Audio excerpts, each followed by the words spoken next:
हर सच आप तक।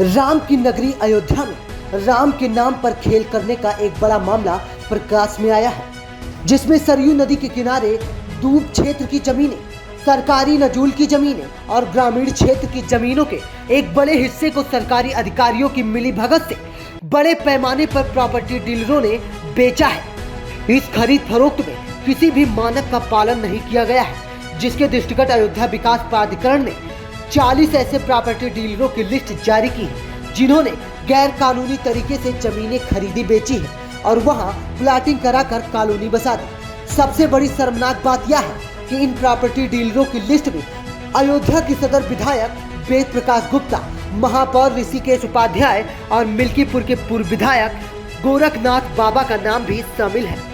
विकास प्राधिकरण द्वारा यह लिस्ट जारी करने के बाद हड़कंप मचा हुआ है और विपक्ष अब सत्तारूढ़ दल को घेरने की तैयारी में जुट गया है। वहीं फैजाबाद शहर के तटीय इलाकों में बड़े पैमाने पर जमीन की प्लाटिंग कराकर उन्हें बेचा गया। वहां पर अवैध रूप से कॉलोनियां बसाई गई, लोगों ने मकान खरीदे और अपने घर बना लिए।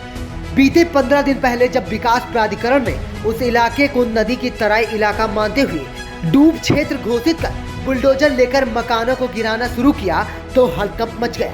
जिसके बाद जब मामले की जांच पड़ताल हुई तो पता चला कि जिन लोगों ने इस इलाके में मकान बनाए हैं, उन्होंने जमीन के बैनामे से लेकर सरकारी महकमे के जरिए खारिज दाखिल की कार्रवाई और नगर निगम से मकान नंबर भी आवंटित करा लिया है। ऐसे में यह मकान स्वामी का दावा कर रहे हैं और अब उनके पास जमीन पर कब्जा लेने और मकान बनाने का अधिकार प्राप्त, तो उनके मकान और जमीन अवैध घोषित कैसे हो गए? और इस तरह की जितनी भी अवैध कॉलोनियां हैं, वर्तमान में 40 कॉलोनीज चिन्हित करी हुई हैं। हम बारी बारी से कर उस पर डिमोलिशन की कार्रवाई कर रहे हैं। यहाँ जो लोगों ने खरीद फरोख्त करी है, उनके नाम भी आइडेंटिफाई हो चुके हैं, उनकी भी हम जांच करवा रहे हैं। और जो ऐसे प्रॉपर्टी डीलिंग का जो काम कर रहे हैं, उनके विरुद्ध भी सख्त से सख्त कानूनी कार्रवाई की जाएगी।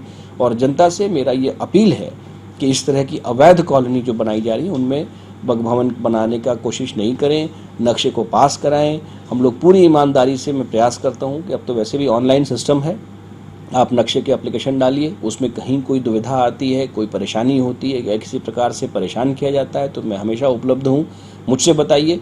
हम लोग कोशिश कर रहे हैं कि जितना सरल कर सके इस प्रक्रिया को, जितना पारदर्शी कर सके, उतनी पारदर्शी तरीके से लोगों के नक्शे पास किए जाएं।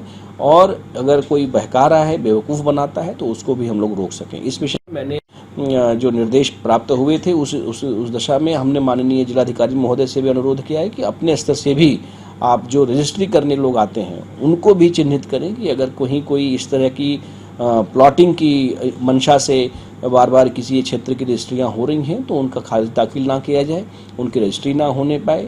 और हम भी अपने स्तर से जो इस तरह की प्लॉटिंग है वो लगातार उस पर सख्त एनफोर्समेंट की कार्रवाई करके उसको तोड़ेंगे और वहाँ कोई अवैध निर्माण ना होने पाए, अवैध बिक्री ना होने पाए, इसका भी प्रयास करेंगे। तो वहीं इस पूरे मामले को लेकर बवाल खड़ा हुआ है और विपक्ष ने सरकार को और प्रशासन को घेरना शुरू कर दिया है। अयोध्या से आजम खान की रिपोर्ट। नेशन टुडे लाइव न्यूज, हर सच आप तक।